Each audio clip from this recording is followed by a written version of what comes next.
Aqui no estúdio eu recebo ao vivo com muita alegria, mais uma vez, Matheus Casimiro, um dos autores, o autor, a pessoa que teve ideia de fazer Anônimas.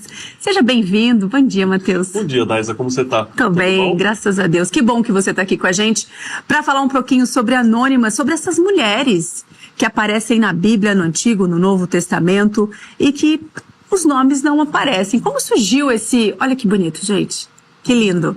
Como surgiu a ideia de fazer Anônimas? Você sabe que eu dou aula aqui na escola dominical da nossa igreja já há 10 anos, assim, já. Comecei jovem, não é que eu sou velho, mas... Muito jovem, para. E a gente tinha coisa, já há mais de décadas, sobretudo na sala da mocidade, de a gente fazer exposições de livros bíblicos. Mas a gente precisa ter recortes para caber nas aulas. E eu comecei na primeira sensibilização, assim, de ver que a gente sempre cortava quem era mais periférico nas histórias, né? De dar sempre valor aos grandes protagonistas. E depois reparei que entre essas pessoas mais periféricas, muitos deles não tinham nomes, homens e mulheres. Mas que havia uma incidência maior de mulheres que não eram citadas. Isso foi chamando a minha atenção.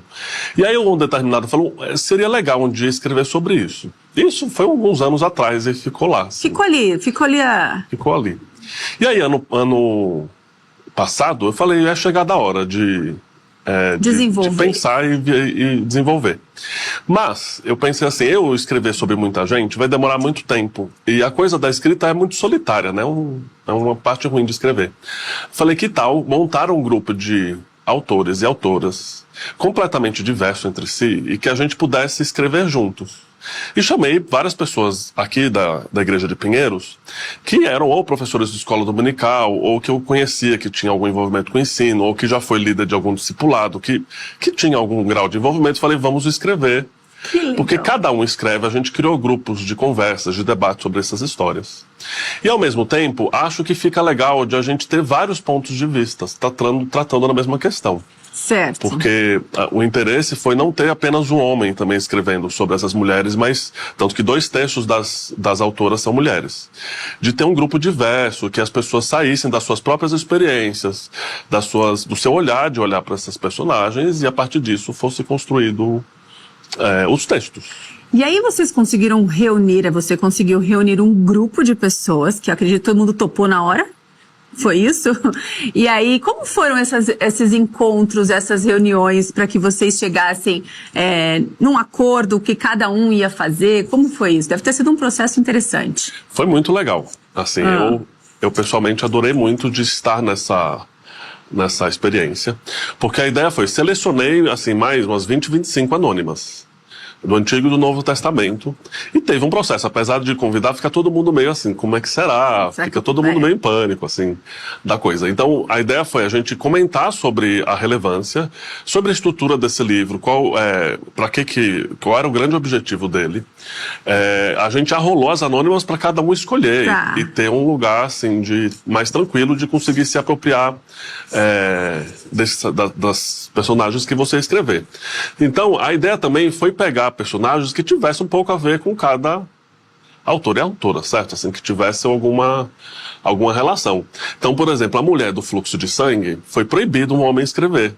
Por motivos óbvios. Não, motivos óbvios, né? Então, para você sentir exatamente o lugar de exclusão daquela mulher, uma mulher escrevendo sobre isso ia ser muito mais fácil se colocar no papel dela, de entender a experiência dela. Muito mais perto do que a história, né, na verdade. Nós tivemos outra autora que passou por um processo de viuvez.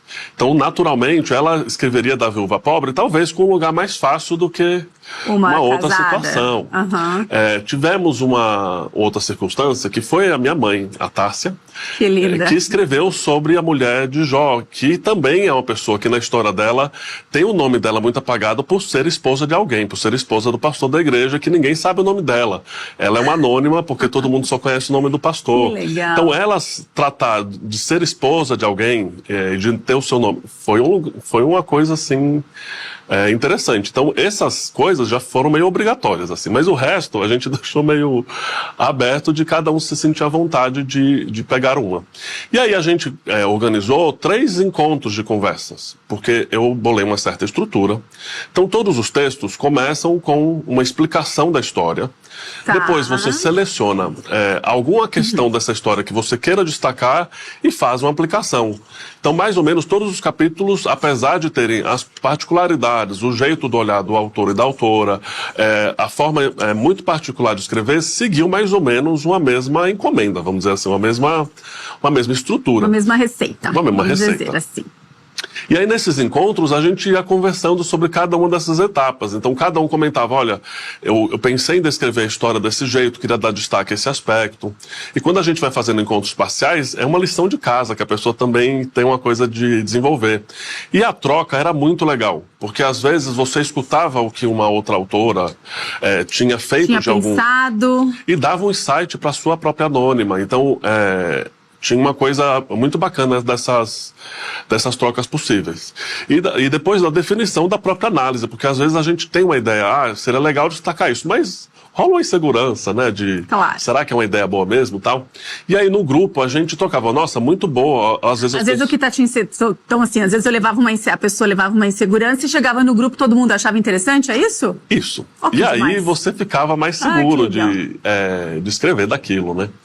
E depois pensar nas aplicações possíveis. Então, foi muito legal porque foi um processo coletivo de escrita, de certa forma, assim.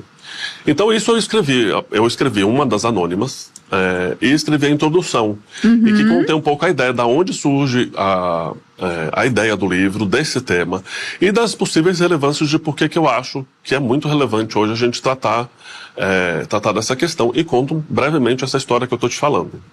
Que legal. Olha só, aqui no nosso chat, Matheus, tem muitas pessoas. Muito obrigada pela participação de todos aqui com a gente nesta manhã. E a Fabiola disse, bom dia, Daísa e equipe. Ótimo tema. São muitas anônimas, mas importantes ensinamentos com a história delas. Legal isso, né? Várias pessoas daqui. Bom dia para todos. Muito obrigada por cada recadinho, viu, gente? Entendi, Matheus. E que demais isso, né? E assim, como é que foi? Vocês tiveram que fazer um trabalho de pesquisa, porque assim, elas aparecem, mas também tinha isso, vocês trocavam essas ideias todas nos encontros, mas também tinha um trabalho de pesquisa para aprofundar um pouco mais em quem são essas mulheres?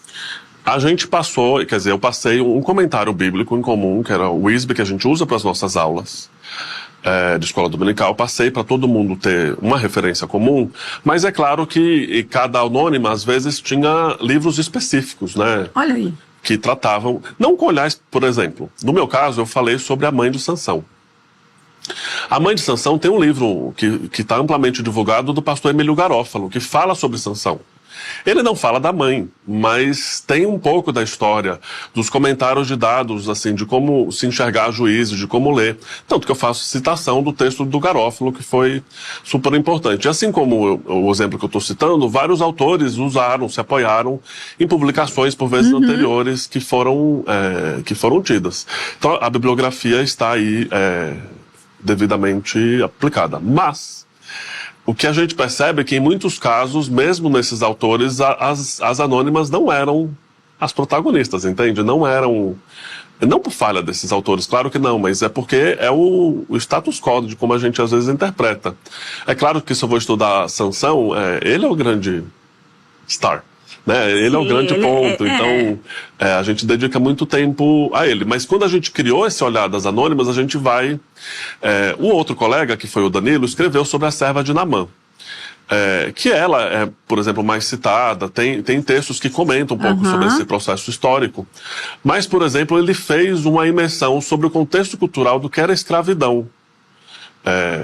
Naquele processo, do contexto histórico em que ela vivia. Da idade dessa menina e da maturidade que ela teve de falar com o opressor, que era a pessoa que levou ela em cativo, que afastou ela da família, e que ainda assim ela age de misericórdia, fazendo com que esse general do exército inimigo viesse conhecer o profeta do Deus verdadeiro para ser curada. Então, tratar desse contexto histórico levanta questões da forma de lidar. A Maëlle, na hora de escrever sobre a mulher do fluxo de sangue, fez uma imersão nos aspectos sacrificiais. Porque essa mulher que viveu décadas eternamente tendo esse fluxo, não poderia estar apta, segundo as leis cerimoniais, de participar de muitos eventos. Então era uma exclusão religiosa, uma exclusão social. Então, quando você vai entender esses dados históricos, permite você olhar com outros, assim, né? Permite você ter uma aproximação e uma leitura mais apropriada, talvez, da personagem que você está analisando. Então, acho que cada autor e cada autora, de certa forma, imergiu um pouco. Claro, não tenho dúvidas. Nesse processo de entender esse contexto para você conseguir falar de uma forma mais apropriada, né? Sem falar de forma inadequada da sua personagem. Olha só, gente, então são 10 autores, mais o Mateus, certo? Então vocês estão em 11 aqui. Então nós temos aqui, ó, as mulheres no Ministério de Jesus, que foi a Rafaela Rodrigues, a querida Rafa, que escreveu o Legado do Serviço Feminino. A mulher que viveu nas entrelinhas, a mulher de Jó, sua mãe, Tárcia é a autora, não é mesmo? A mulher de Ló, o Arthur Cerqueira, a mãe de Sansão, você acabou de dizer que escreveu, né, Mateus? Mateus Casimiro. A mulher cananeia aqui, Eduardo. A mulher samaritana, Eduardo Seit, é isso? Teruia. E a mulher samaritana, Mariana Nogueira. Tem mais gente, é bastante gente, né? A mulher adúltera, ficou com a Júlia Santos. A mulher do fluxo de sangue, a Maíra Galdino. A viúva de Sarepta aqui, Cecília. Sarepta, que foi a Cecília Cham. A Cecília Cham. A serva de... Nossa, eu tô sério, A serva de Naamã, que foi o Danilo Erli. E a viúva pobre, que foi a Elaine Nascimento. É muito legal de reparar nos autores que eles são diversos. E essa foi nossa intenção. São homens, mulheres, foi muito interessante. Essa escolha Nós tivemos a mais nova, sei lá, tinha 20, 22 anos, a mais experiente tinha 62 anos, teve então um espectro de várias idades, 2 terços são mulheres. E eu comento sempre isso, assim, é importante a gente ter a interpretação de certos aspectos bíblicos pela experiência das mulheres. Porque o fato de você ser mulher e ser homem, e das criações culturais que são dadas pelos diferentes gêneros, faz a gente ler textos de forma diferente. E é importante a gente ter essa complementaridade desses diversos olhares. Então, quando a gente olha essas histórias também pela experiência das mulheres, da forma como elas enxergam o texto, pela própria experiência cultural do que foi dado a elas, salientam-se detalhes dos textos que são muito diferentes e que às vezes um homem por si só não tem essa sacada. E ao mesmo tempo, Dais, o que eu acho muito legal, e é por isso também que existe um organizador que é homem, eu acho que o estudo das mulheres, apropriado dessas mulheres e tomar isso como referência, não importa só as mulheres. Claro que não. É um claro que não, mas não é comum. Você já viu algum congresso de homens em que a experiência de Ana, de oração de Ana, foi dada como referência para os homens? Certo? Você já viu o canto de Maria ser aplicado, mas você vai no Congresso das Mulheres e você estuda Salomão, estuda Davi, tudo bem, mas o contrário não acontece. E eu não estou falando isso porque não estou querendo debater a coisa de machismo feminino, estou longe disso. Mas a importância é de a gente entender que a história das mulheres também importa para nós homens. E que estudar essas histórias de referência também são importantes para a fé, minha e sua, independente de se a gente é homem, se a gente é mulher. Porque é importante, senão a gente cria uma fé manca, em que a gente estuda metade dos personagens bíblicos e a outra metade a gente entende que não pode ser aplicado. Então faço sempre um voto, né, de que o livro não está endereçado ao público feminino. Isso é interessantíssimo, hein, gente? Olha só que maravilhoso tudo isso que o Mateus está falando, é importante. É um livro que fala sobre mulheres, destinado a crentes que querem aprender com a história dessas mulheres e aplicar para o crescimento da sua própria fé. Então, foi muito curioso, porque no lançamento do livro no Congresso das Mulheres, eu comentei isso, que era importante a gente entender que esse livro não se aplicava só às mulheres. E domingo passado teve uma pessoa que veio com um relato, eu falei, eu comprei o livro E na hora que você falou aquilo, eu dei pro meu filho ler. E ele achou incrível, assim. Olha aí, veio tá parabenizando a iniciativa. Sempre pessoas muito calorosas, né? Que bom, né, Mateus? Que incentivam a gente nisso. E comentando da importância que foi pro filho dela, do crescimento da fé do filho. E isso é um exemplo. Eu acho que isso importa e a gente se apoia na história dessas mulheres, sendo homem ou mulher. Que demais isso, assim. Então, tudo isso que você disse mostra o quanto é relevante aí, né, mesmo assim, conhecer a história dessas mulheres para o conhecimento, não só dos homens, das mulheres, mas também de todo mundo, todo cristão, é isso? Esse é o recado, na verdade. Esse é o grande recado. E eu acho que, assim, existem várias importâncias do estudo das mulheres, assim, e das mulheres que não são as protagonistas. Porque é muito legal, acho que a gente estudar histórias de Moisés, Daniel, que são grandes. Mas assim, Moisés abriu o Mar Vermelho. Eu não sei se isso vai ser uma realidade na minha e na sua vida, abrir o mar por aí.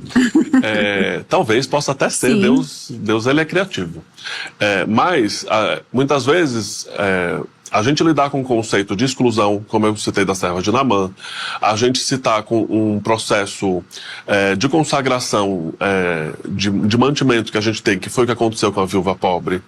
Muitas vezes, quando a gente estuda o cotidiano dessas personagens mais secundárias, isso tem mais a ver com a minha e com a sua vida. Porque tem a ver com experiências de fé do cotidiano. Você vai estudar a mulher de Jó, é um contexto de luto, de uma mulher que sofre. Você vai estudar a mulher, a mãe de Sansão, é o conflito de uma mãe que teve um filho miraculoso, que o anjo aparece para ela engravidar, ela é apta ao milagre e ela vê o filho se perdendo. É muito próximo da realidade das pessoas, certo? Essas mulheres, né? Então, quando a gente inclui também essas histórias para os nossos estudos, eu acho que a gente também cria mais referências para nós, homens e mulheres, lidarmos com as nossas questões do cotidiano. Porque, às vezes, quando a gente passa desapercebido por isso, a gente fala, a Bíblia não fala sobre isso. E temos vários casos repletos na Bíblia que, se a gente vai passando e prestando atenção, vai salientando alguns detalhes e que são muito aplicáveis para o nosso próprio crescimento de fé, para a nossa própria experiência como crentes. Olha só que maravilhoso. E você acredita que o fato de muitas mulheres na Bíblia não terem o nome revelado reflete aí uma falta de valorização dos seus papéis ou não? Você acabou, quando você se aprofunda mais na vida dessas mulheres, você viu que não. Elas são valorizadas, só que só não aparece o nome, é isso? Muito capciosa essa sua pergunta.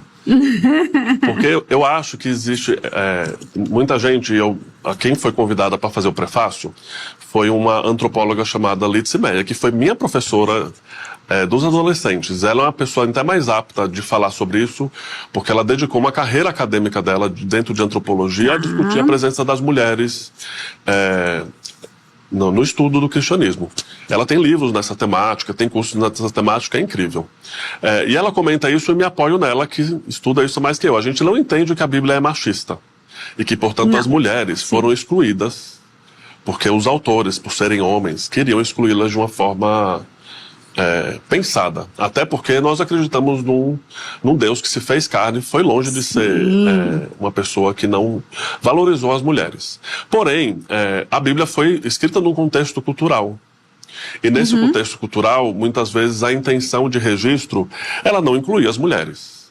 Então, eu não posso olhar com os padrões de hoje, do que eu entendo da posição da mulher da sociedade, e julgar algo que aconteceu há 4.000 anos atrás com esse mesmo olhar. A gente tem que ter muito esse cuidado de análises históricas. Então, mas, por exemplo, temos registros de cronologias em que as mulheres não são citadas.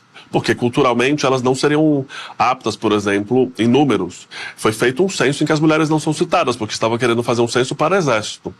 Então foram citados vários dos homens. Quando o povo regressa do exílio, também foi feito um censo, mas para ver a questão da genealogia. As mulheres também não eram citadas. Quando você vai ver os reis de Israel, várias das mulheres que foram filhas do rei Davi não são citadas, são só citadas os homens, porque eles eram os únicos aptos a serem sucessores de Davi.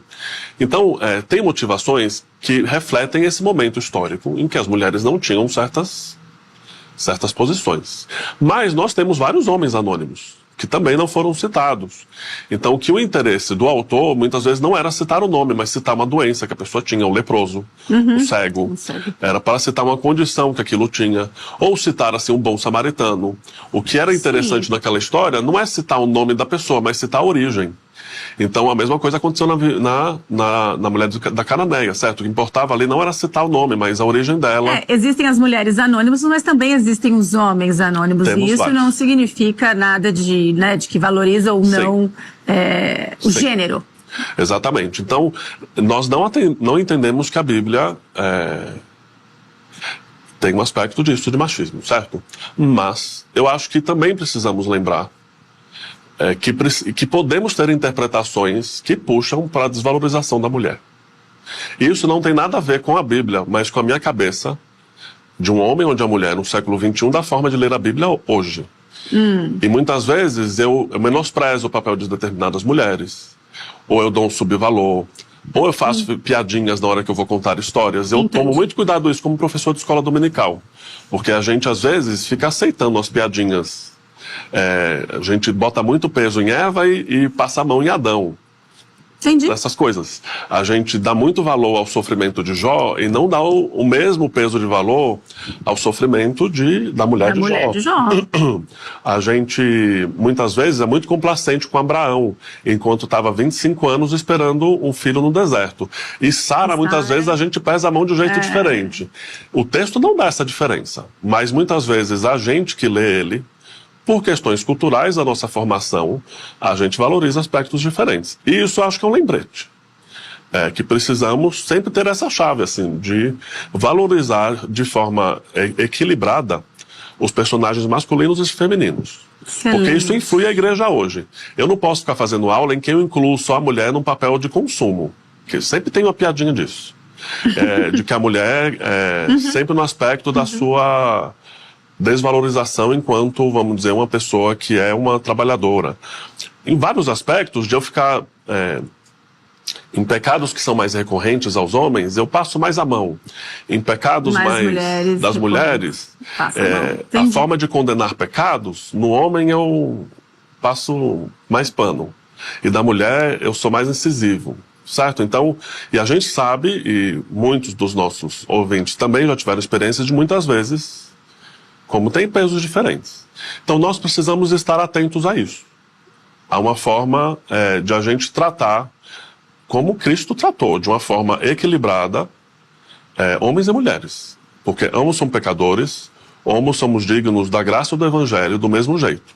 E se eu boto um peso diferente para a mulher, eu estou querendo dizer que a graça é diferente para ambos. Não. E isso não é verdade. Então que nós devemos dar o mesmo grau de acesso para homens e mulheres. Nós precisamos ter o mesmo convite de arrependimento para homens e mulheres. Porque ambos somos dignos de igual modo da salvação e de conhecermos a Cristo de igual modo. Que maravilhoso. Entendeu o recado, você aí que está acompanhando a gente aqui? Nada como ouvir um professor, né, de escola bíblica dominical explicar pra gente. Que explicação maravilhosa. Que isso sirva aí pra gente, não é mesmo? A gente abrir os nossos horizontes, não é mesmo, Matheus? Olha, tem bastante gente aqui no nosso chat. O Nicolas disse o seguinte: projeto importantíssimo, ver como essas histórias de anônimas refletem bastante na nossa vida diária com Deus. Ele disse ainda, tem muitas outras histórias. Vou fazer essa pergunta daqui a pouco, peraí. Bom dia a todos, Fé e Motivação aqui com a gente. A Rosana tá aqui com a gente também. A Márcia disse, maravilhoso isso. Tema muito importante, edificante para homens e mulheres. E o Nicolas, vou voltar. Tem muitas outras histórias, Matheus. Teremos aí um Anônimas número 2 ou um Anônimos, quem sabe?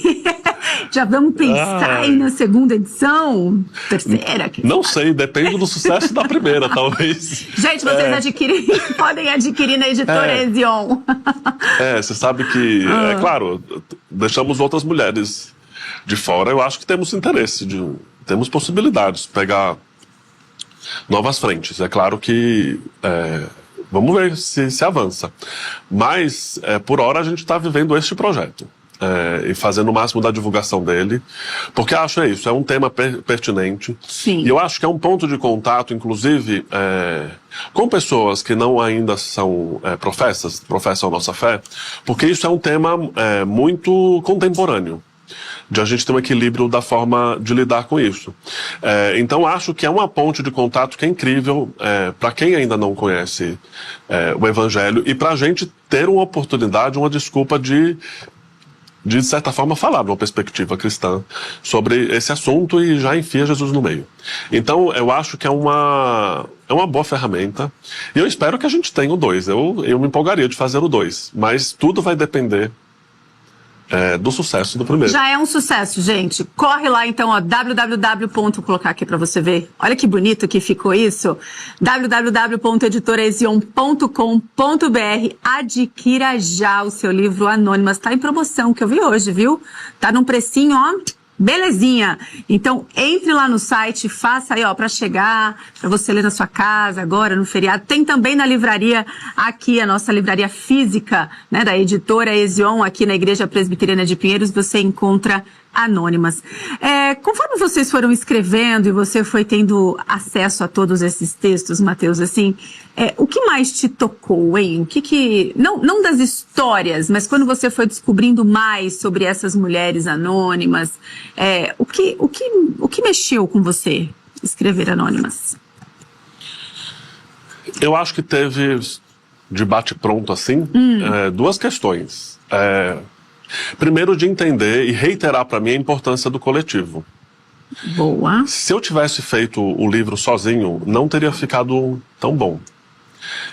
Da possibilidade que a gente tem que ter da escuta, de a gente ver os outros olhares, de como a gente é complementar, de como a gente precisa avançar nesse quesito. Então, nesses debates que eu comentei que a gente tinha com as autoras e com os autores, era muito curioso, porque me dava, eu tinha, a partir dos olhares deles, cara, eu nunca tinha olhado assim para essa história com essa perspectiva. E aí, às vezes, na conversa saiu uma terceira ideia, sabe? Uma coisa assim, que era incrível. E como a gente estava lidando, gente, com muitas mulheres, eu acho que no aspecto da exclusão, vai o segundo ponto, que eu acho que mais me tocou na história delas, é como Deus tratou muito gente que era excluída. Gente que não era o creme de la creme. Entendi. Ali daquele contexto. Então, no meu caso, por exemplo, era da mãe de Sansão, era um casal que era de uma tribo que não era as tribos de elite, assim, da época. Já era aquela tribo secundária. Já estava, assim, num período muito ruim de juízes, de muito pecado e muita perversidão acontecendo. E um casal que era muito excluído por não ter filhos. Numa época que não ter filhos, se hoje a gente tem casais que sofrem por não ter filhos, naquela época o muito contexto de exclusão era muito pior. Muito mais difícil. E como Deus usa e vai tocar aquilo, vai tocar exatamente aquele contexto. Como Deus pega uma serva de Naamã que era escrava, que tinha de tudo para... Porque eu, no lugar daquela serva, mandava aquele general catar coquinho. Eu não queria nunca eu queria que ele morresse de lepra. Imagina se eu ia querer apresentar um profeta. Ela foi muito nobre, assim, de um grau de fé, sendo muito jovem, que é muito inspiradora. E ela era também uma desconhecida, de uma tribo, numa época também muito de perversidade, e que foi raptada e prestou ali um testemunho e uma fé que impressiona, que toca muito. Na hora que a gente vê a viúva, a viúva pobre, foi um olhar da Elaine na hora de escrever. Ela falou assim, é uma das únicas personagens que Jesus nunca falou. E que ela não foi atrás de Jesus, ela não buscou Jesus para resolver a situação dela. Porque todas as outras, a mulher adúltera, Jesus teve diálogos, a mulher samaritana, Jesus teve diálogos, a mulher do fluxo de sangue teve contato. Vai tocar Jesus, que tem a conversa.